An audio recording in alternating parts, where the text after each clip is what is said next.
Avec un humour grinçant, piquant, qu'il nous décrypte l'actualité avec la voix des autres, voici le billet de Christian Le Gall.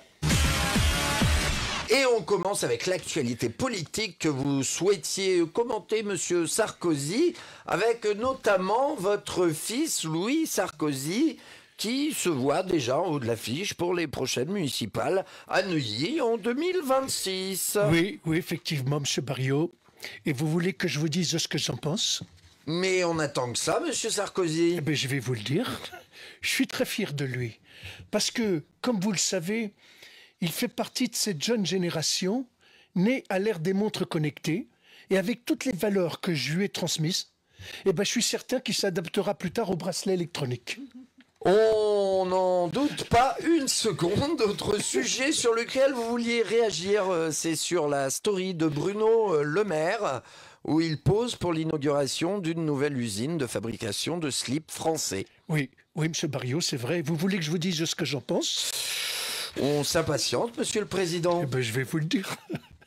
Après avoir mis économiquement les Français en slip, voilà que maintenant, il se met à inaugurer des usines qui en fabriquent. Je veux pas être pessimiste, mais vu le message, vous n'êtes pas au bout de vos peines. Hein. Et enfin, ce qui est en train de devenir l'affaire Bayrou avec cette histoire d'agression sexuelle au collège de Bétarame, d'après vous, il ment ou pas? Vous voulez que je vous dise ce que j'en pense éventuellement? Oui, bah, allez, on aimerait bien. Oui, je vais vous le dire. Hein. Je pense que Bayrou est dans la même position que moi. Il n'a pas menti, il a juste pas dit la vérité. C'est pas pareil. Franchement, quand on voit qu'avec cette affaire Bétarame, François Bayrou n'a pas eu une seule nomination aux dernières victoires de l'amnésique, c'est honteux, hein, franchement. Il y a un gros doute quand même sur le fait qu'il était ou pas au courant de cette affaire. Oui, vous voulez que... Oui, je sais, alors je vais vous le dire. Bayrou, il est simple à comprendre finalement. Il n'est pas au courant que l'école de sa ville est remplie de pédophiles. Il n'est pas au courant de ce qu'il y a dans le budget 2025 qu'il a fait voter. Si vous lui dites qu'il est Premier ministre, il serait capable de vous dire qu'il ne le savait même pas. On reste en politique avec vous, Benoît Poelvoorde, et cette initiative incroyable d'Élise Lucet, la journaliste, qui est allée proposer des tests antidrogue aux députés. Oui, alors là, attention, parce que là, il y a du lourd, il y a du très très lourd. Certains députés ont même avoué que sur ce coup-là, la pilule était dure à avaler. Bon, sauf si c'était une pilule d'ecstasy, là, ça serait passé tout seul, évidemment. Après, il faut reconnaître que quand tu observes l'attitude de certains dans l'hémicycle, tu te dis qu'il y en a quelques-uns qui doivent souvent aller se repoudrer le nez quand même. Elle est incroyable, cette journaliste, hein. Elle est partout, dans toutes les affaires. Oui, c'est vrai. Elle a déclenché la colère de la députée LFI, Ercilia Soudet, quand elle lui a proposé un test psychiatrique. Même réaction de Sébastien Delogu, après qu'Élise Lucet lui ait proposé un test de lecture et de coloriage sans déborder.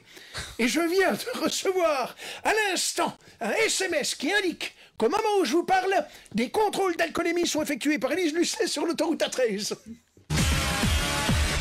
Passons aux faits divers à présent avec cette annonce. L'inventeur du Nutella est mort à l'âge de 97 ans. Il a dû manger tous les pots. Non, je rigole. D'après vous, Philippe Candelero, quel est le secret de sa longévité? Ouais, je pense que son secret, justement, c'est qu'il a jamais mangé de Nutella. Hein.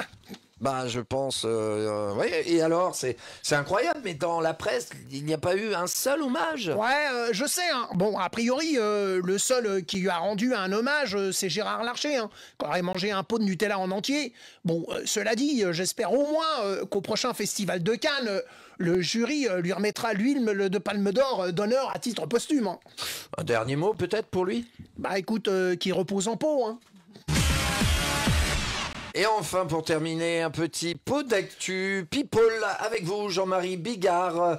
Tout d'abord avec Stéphane Plaza, qui a été condamné pour violence conjugale. Oui, Sébastien, effectivement, hein, il a été condamné pour 1 an de prison avec sursis. Hein, c'est donc officiel. Hein. Stéphane Plaza ne recherche plus maison ou appartement, mais juste un peu de dignité. Toujours chez nos people, nous avons appris la mort à l'âge de 80 ans de la maman du célèbre golfeur Tiger Woods. Oui. D'ailleurs, pour le coup, on peut noter que c'est bien la première fois qu'il mettra autre chose qu'une balle dans un trou. Merci Christian Le Gall. Voilà, c'était la revue de presse. Sébastien Mario. Voilà. Ouais.